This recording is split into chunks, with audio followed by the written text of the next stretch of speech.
Hey guys, welcome back to my YouTube channel. So in this video, I would like to talk more about supply chain, what things that impact on global supply chain. I remember such a long time ago, I got a few questions that asked me if I can predict the future of logistics. Honestly, I had zero idea about it because I was an operator.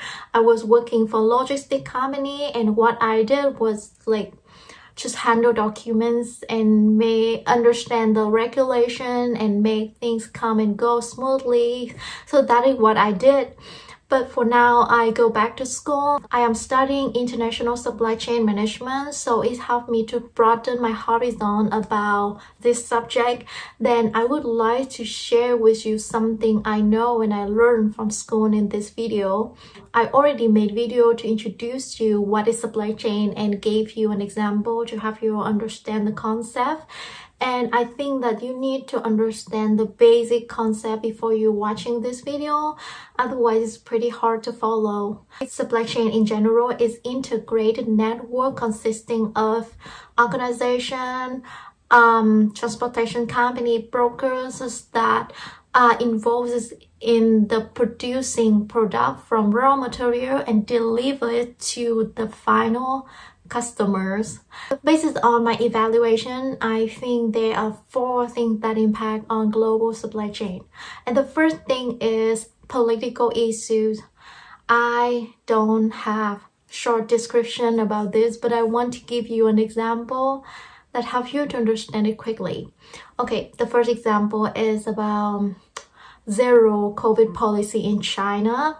When I was working in Vietnam, I know how it impacts on logistics. The border between Vietnam and China closed. The transportation didn't go through the border and it made a huge congestion at the border. And because zero COVID policy, that make many factories have to stop working, stop producing, that make the huge disruption for supply chain between China with the other countries. The second example for this scenario is the relationship between China and Taiwan. And I think most of people know that Taiwan is the biggest producer of semiconductor, and semiconductors is using to make smartphone, car, supercomputer, and so forth. So what happened? I don't know. It's just what happened if China invades Taiwan, and what happened if that supply chain disrupt. So I think it's gonna be worse. I don't know. I just want to give you an example to understand how political issues that impact on global supply chain. The second things that impact on global supply chain, I think it is natural disaster. Think about COVID. It's just happened. Think about 3 years ago, and almost every countries have to lock down and deal with COVID, and it disrupt the global supply chain. And we know that how much shipping costs increasing.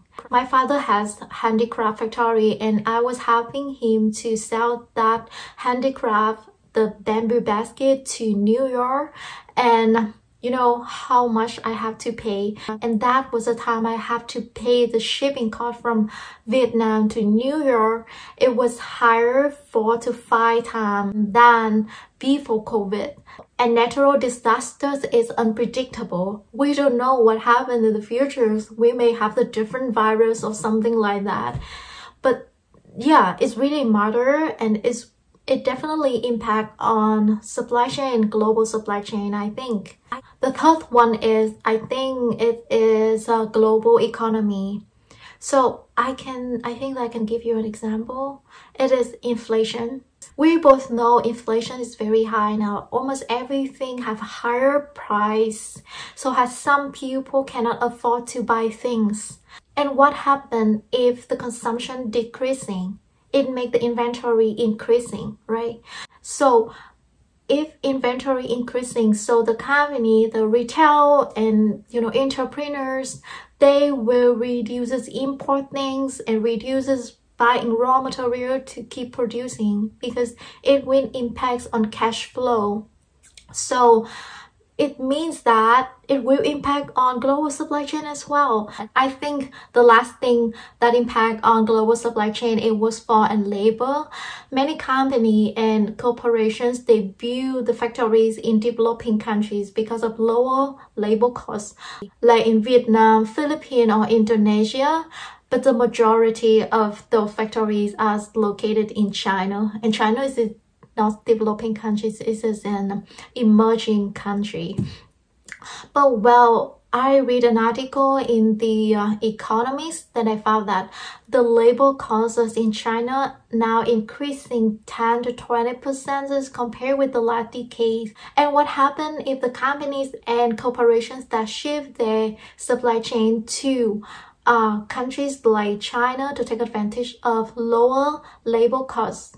And if the labor cost increasing, that make the profit decreasing. And so they need to think about what's the next country that they need to shift their supply chain to.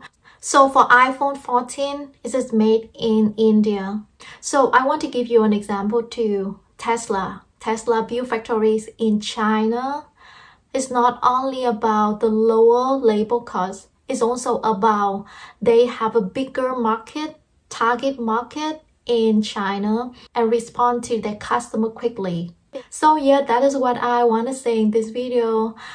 It's super hard. It's super hard for me to deliver my thoughts and my perspective in English. I'm trying by my best. If you don't understand something, just leave the comments or email me. I'm happy to receive your email. And I also put the link of some articles that I read to support me making this video. And yeah, you can read the original information from that articles. If you don't understand, not because of verbal understanding, it's just because you don't understand what is supply chain or the connection between the information in this video with supply chain, then it's totally fine, it's totally normal. It may not familiar with you now, but if you want to study about supply chain, then I think the more you're reading, the better you're understanding. So yeah, that is what I want to say in this video. So finally, thank you so much for watching this video. If you like this one, please hit the thumbs up and subscribe for my YouTube channel. And see you next time. Bye!